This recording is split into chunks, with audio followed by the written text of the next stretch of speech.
What going on, y'all? Welcome back to another episode. I'm Swiper Camp. Welcome back to the channel. Woo!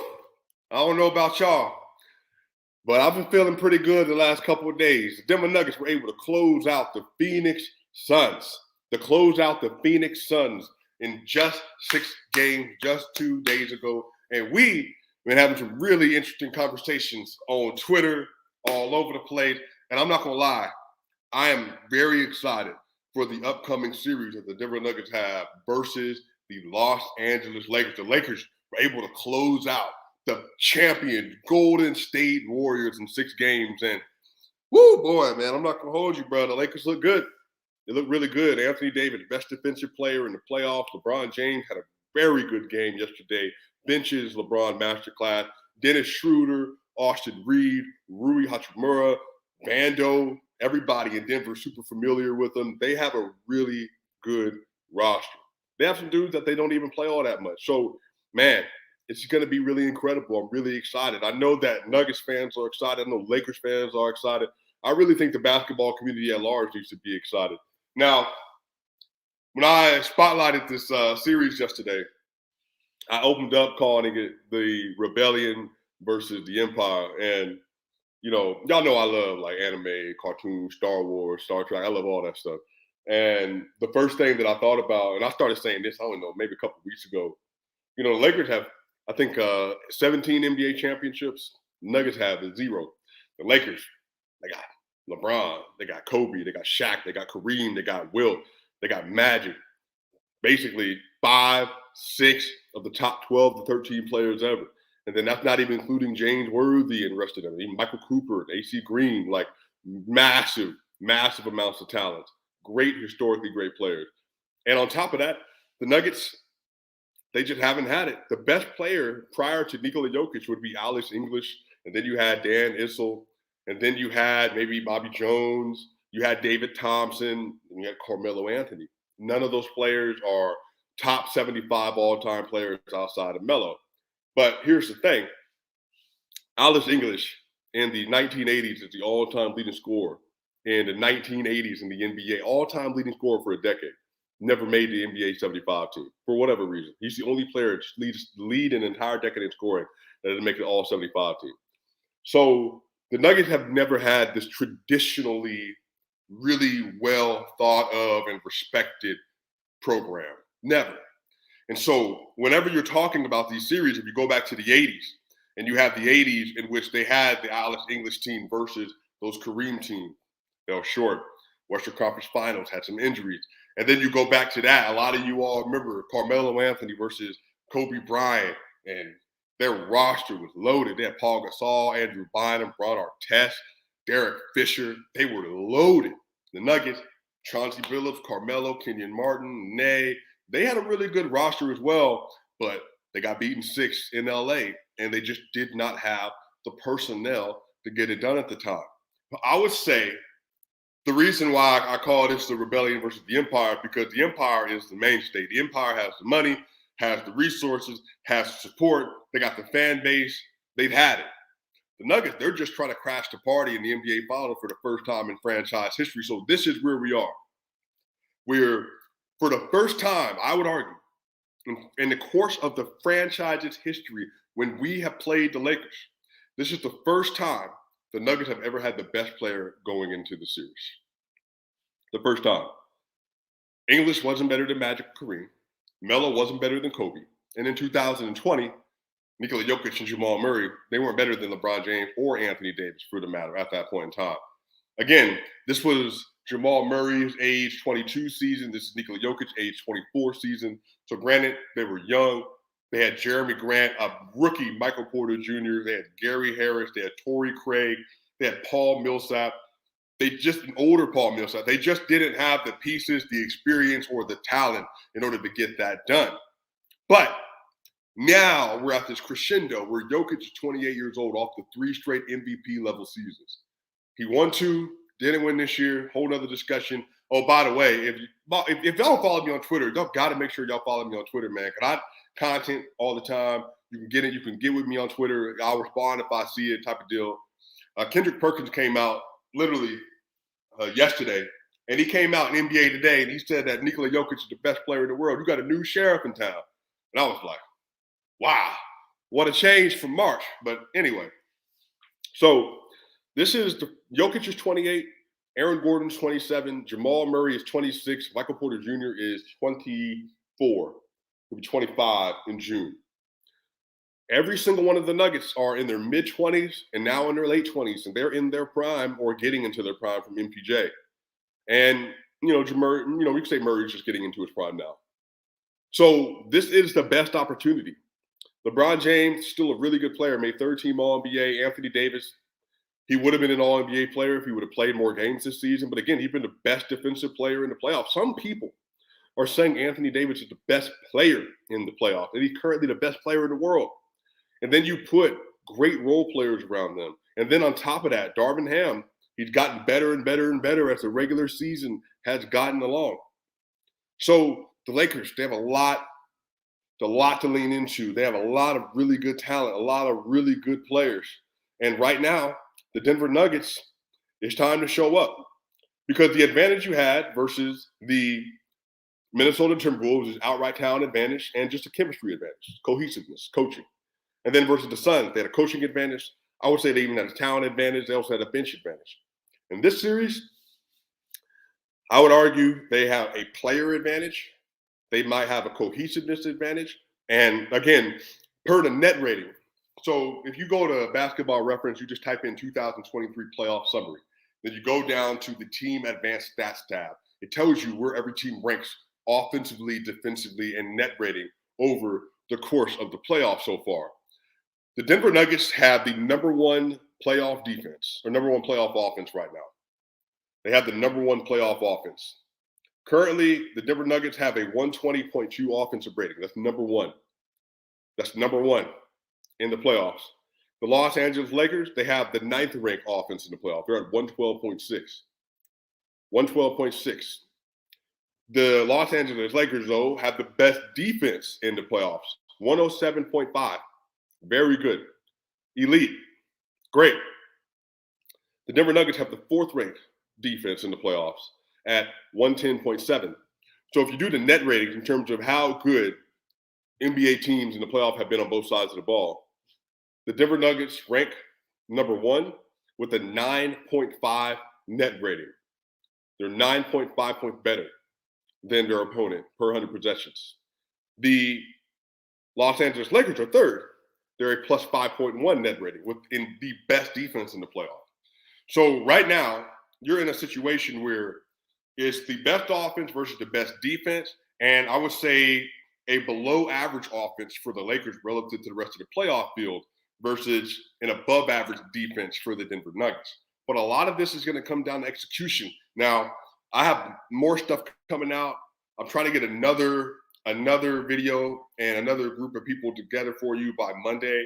I'll let y'all know. We might have a special episode coming out. But right now, this is just like a little shallow dive into how the series is going to look. And right now, you have two teams that are playing some of the best basketball in the playoffs. You have the Lakers, who have taken out both the Grizzlies and the Warriors now in 6 games. The Nuggets took the Timberwolves out in 5, and they also took the Suns out in 6. But again, the Suns obviously had 2 historic performances at home from Devin Booker, which even allowed for them to get those wins. But you're in a situation now where Jamal Murray, KCP, Michael Porter Jr., Aaron Gordon, Nikola Jokic, they're going to have to be locked in. Your bench, is it going to be Bruce Brown, Christian Brown, and Jeff Green again? Does Zeke Naji get any minutes? Does Peyton Watson get any minutes? On the other side for the LA Lakers, you're going to have D'Angelo Russell, Austin Reeves, LeBron James, maybe Jared Vanderbilt starting again, Anthony Davis, Rui Hachimura coming off the bench, Dennis Schroeder coming off the bench. And they have other options that are available for them as well. So there's going to be some real dogfights in some of these games. And I'm going to say, I expect this to be a tightly contested series on a game-by-game basis. But I do think that the home court's advantage are real. Both teams are 6-0 in the playoffs so far at home. So one of those teams is going to have to be able to win in the house of the other team. And that's going to be a very tall task for both teams because both of them are very confident. Both of them play very fast, and both of them play their best basketball when they're at home as well. But here's the thing. What can we look forward to in this series? One, how do the LA Lakers guard the Denver Nuggets? That's probably the first question to be answered. That Jamal Murray, Nikola Jokic pick and roll game. That two-man game has arguably been the best so far throughout the entirety of the playoffs. It's been the best so far. The amount of actions that they've been able to get out of it, the way they're able to bend the court, whether they're starting it high past the three-point line, starting it lower, they're getting AG involved on a horn set, and a horn set, they have an AG and Jokic, or AG, Murray, and Jokic with the ball at the top of the key, or AG at the top of the key with Murray, Jokic. Whether you're getting a pin down action, you're getting a UCLA cut, which you're going to have on an empty side. Like, there's going to be a lot of different opportunities that they have to exploit them.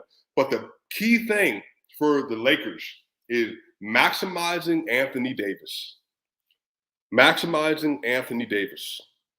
Because what's going to happen is AD has had to play versus Jaren Jackson, really good player. He's had to play versus Kevon Looney and Draymond Green, really good player, and he's been elite. But because those players are so limited offensively, and then they also played with Xavier Tillman as well at center with Memphis, all those players are very limited to the paint, and they're very limited to their effectiveness within their paint and offensive opportunities.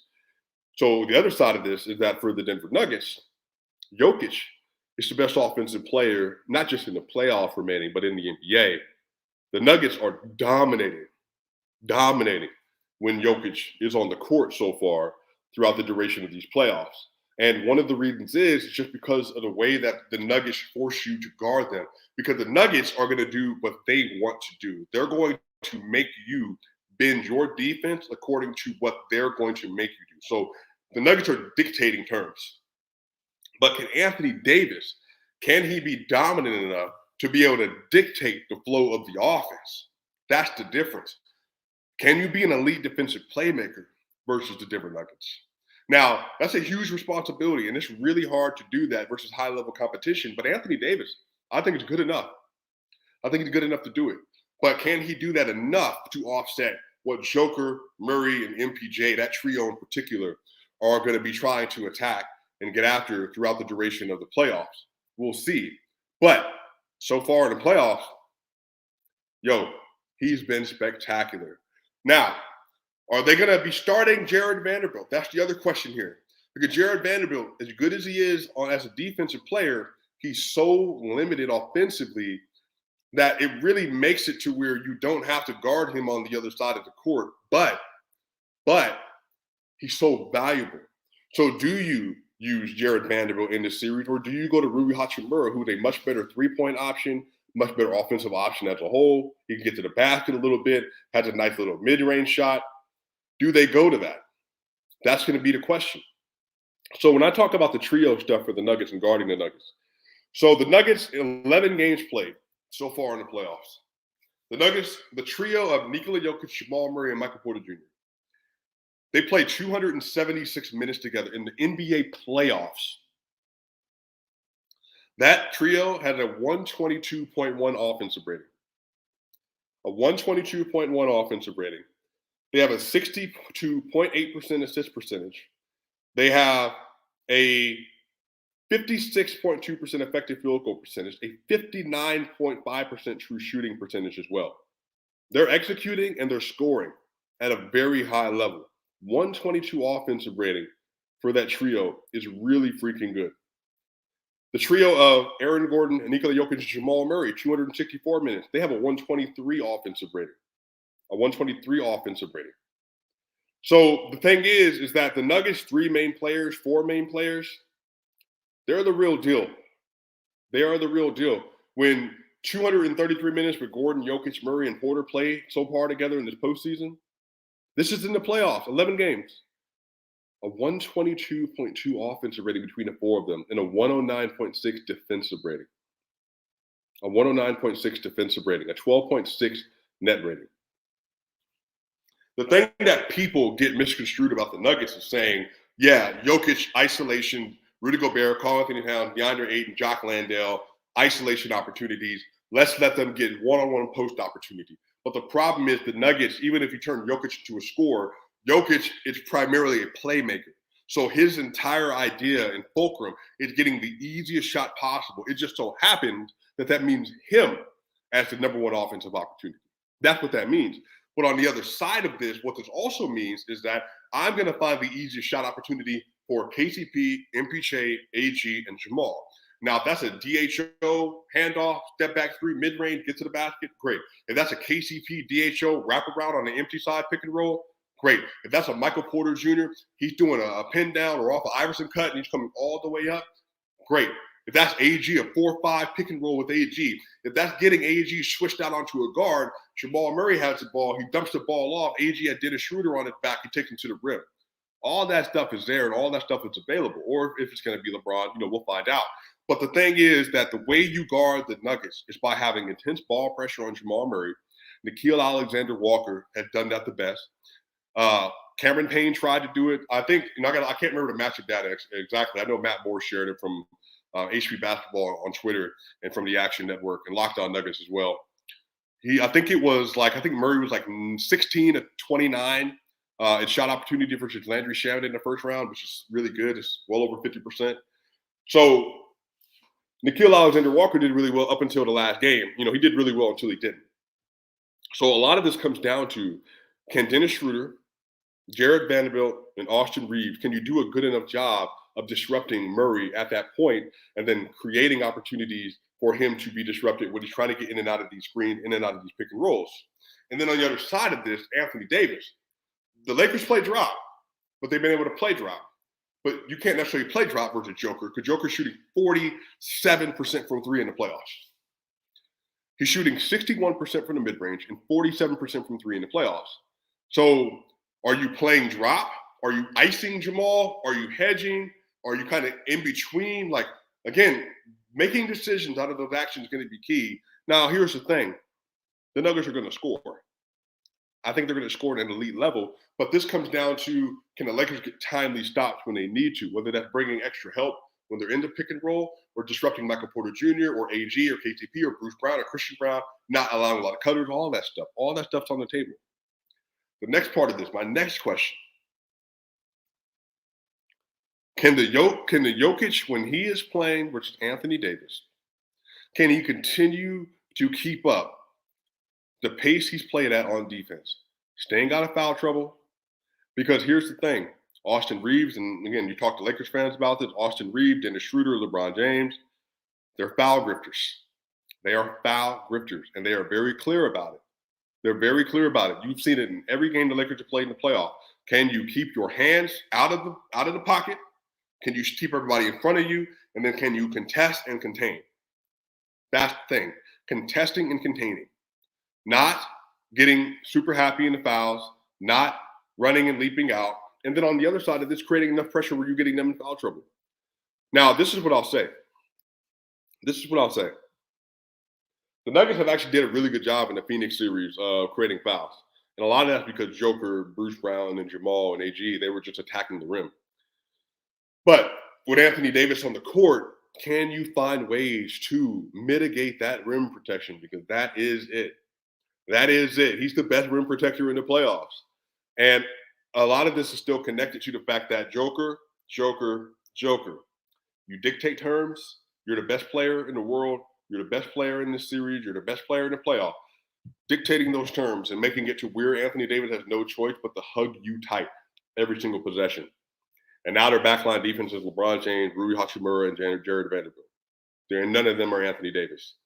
So, again, on the other side, the Lakers taking advantage of the fact that they can get to the rim at times, that they can get around some of these screens if Jokic is playing up at the level, that they can try to get all the way to the basket. And see, the thing is, the Nuggets are going to try to force you into shooting pull-ups because they can get to the pull-ups. KCP can get around the screen, contest the pull-up. Bruce Brown can get around the screen, contest the pull-up. AG can get around the screen, contest the pull-up. Christian Brown can get around the screen, contest the pull-up. But finishing all the way through, Anthony Edwards did this well at times and didn't do it well at other times, but finishing all the way through the rim, finishing all the way through the rim and seeing if you can get Jokic in foul trouble. Huge. You get Jokic in foul trouble, Lakers? Oh, that's it. That's it. Now, Jokic will be smarter with his fouls, but you get Jokic in foul trouble, that's going to be it. Jamal, yeah, but they trust Bruce Brown, and Jamal Murray's really good, but Jamal Murray's not a high-rate fouler either. But you get Jokic in foul trouble, yeah, Lakers, oh, it's a wrap. And I will see if that's something you can exploit early on in the series. But, we'll have to see because the Nuggets have been really good. They've been really good at not allowing you to get to the rim at a high level. They have. The Suns and the Timberwolves have tried a lot, but they just couldn't. They either couldn't turn the corner or they were getting trapped. Rudy Gobert, though, similar to Rudy with Anthony Davis. Anthony Davis is a very good vertical spacer. Vertical spacer, all that means is that your ability to impact rim pressure, like as an alley-oop catcher or a player that plays around the rim and finishes. Anthony Davis is a great lob threat. So can they get him in action to do that? Jokic is not a good vertical player. So can you find ways to take advantage of that? Rudy Gobert did at times. He really did. Another thing here, I would say my third point with this is I think that home court thing is real. I opened up the session about this. I opened up the episode about this. But, yeah, bro, who is going to win on the road? Who's going to win on the road? The Lakers are going to be gunning to get one of those home games in Denver. And the Nuggets, they're going to be gunning to win 2 games in Denver. That's been their formula. I said this before the playoffs. Win every game at home. Every one of them. Win every one of them. So far, they've been able to do that at a high level. They're 6-0. But at least start off 2-0. At least start off 2-0. Because what that does, that gives you really, really good breathing room for the rest of the series. Again, the number last series was, I think, 82% of the teams that go up 2-0 have won the series. 82%. So if you can maximize your home court advantage, then it goes back to the LA. And again, LA's undefeated, but the Denver Nuggets, man, they are a really freaking good team. And remember what it took. It took Devin Booker going 20 of 25 and getting 47 points and one of the best shooting clinics in modern NBA history to get a 7-point win in Game 3, a 121-14.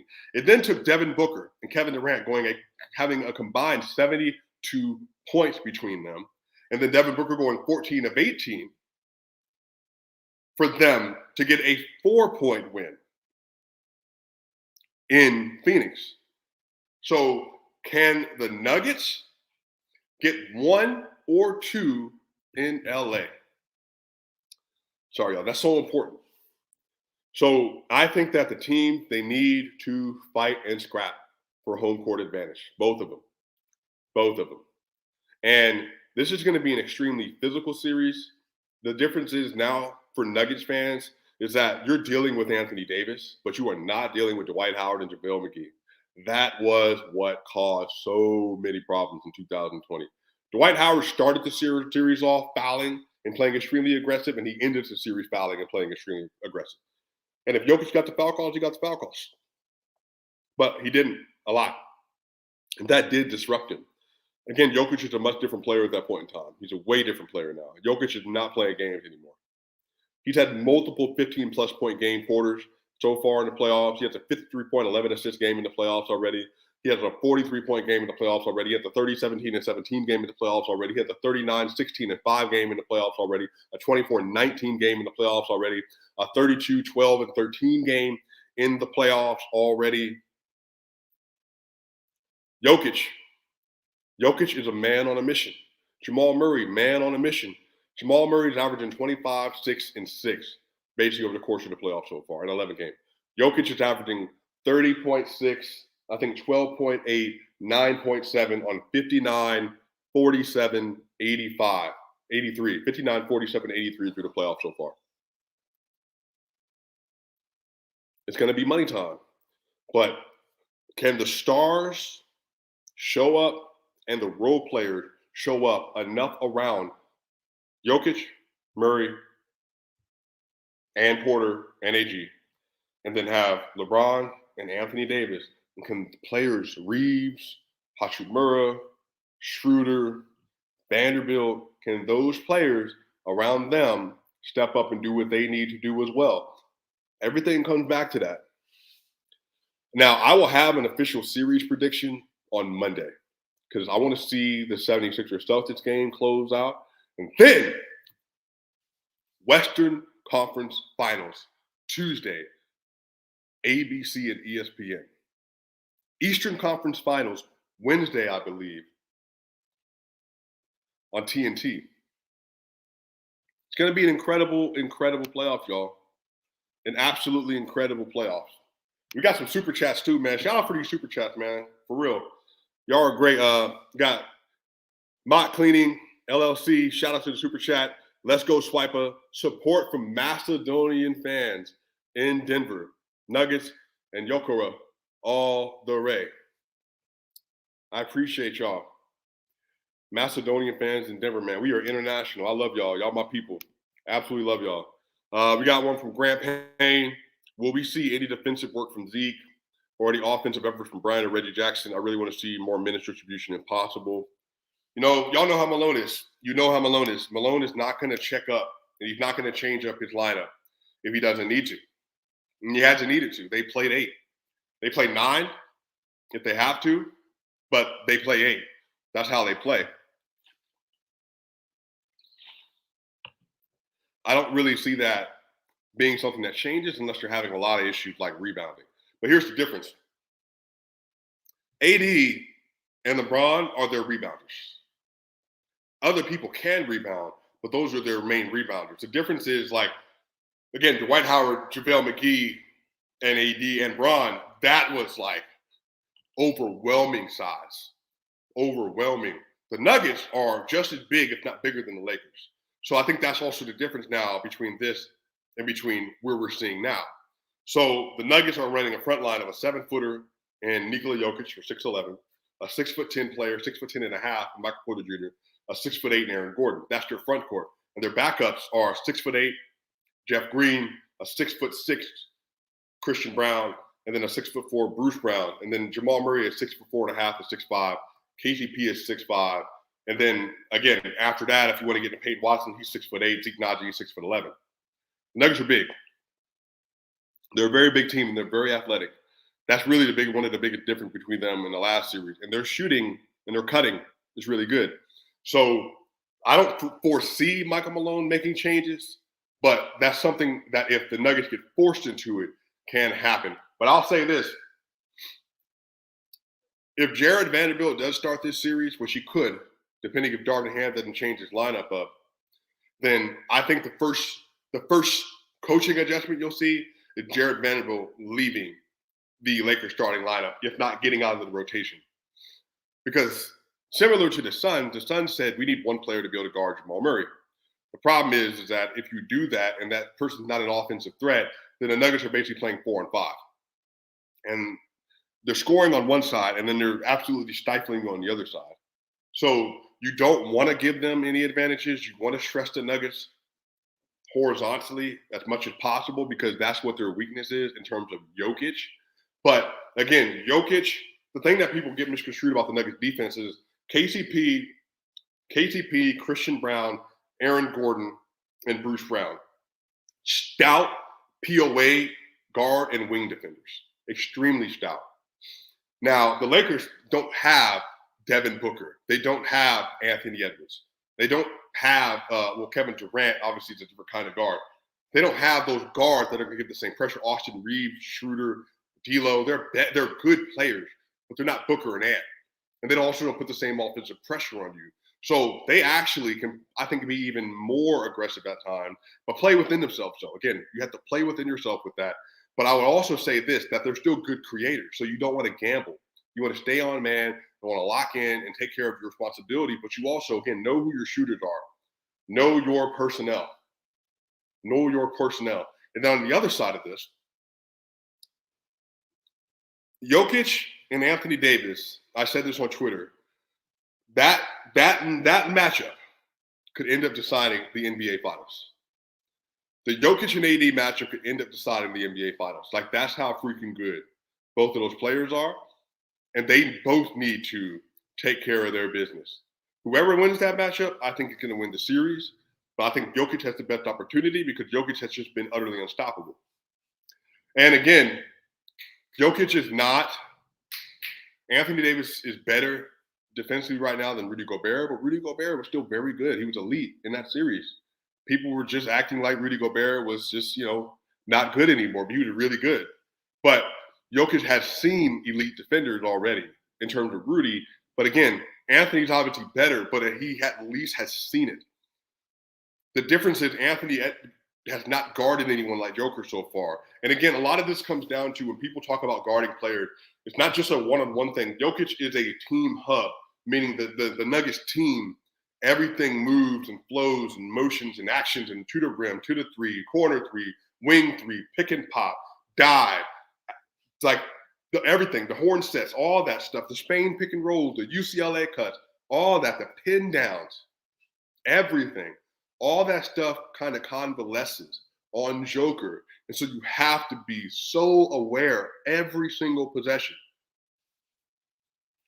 I would argue that Jokic is probably going to have to have his most dominant series to win this. And again, official prediction will come out on Monday. Official prediction will come out on Monday, but it's going to take real work on both sides of the ball, y'all. But y'all, this is just the dive. This is just the beginning. This is just the beginning. I just wanted to give a brief 32-minute, 33-minute breakdown of some things you can expect. Let me know in the comment section what you're looking forward to in this Western Conference final. The Eastern Conference, the Miami Heat are in. We'll find out if it's going to be the Celtics or the 76ers. But y'all, make sure you like, share, let people know about this video so people can lock in and see this. We'll have more coming out, more stuff to get to. But I'm telling y'all, from the Denver Nuggets show. Y'all, subscribe button, hit the button. We will be back soon with a very special episode coming up soon. Hey, Swiper Gang, y'all know what time it is. Y'all my people. We out. I will see y'all soon.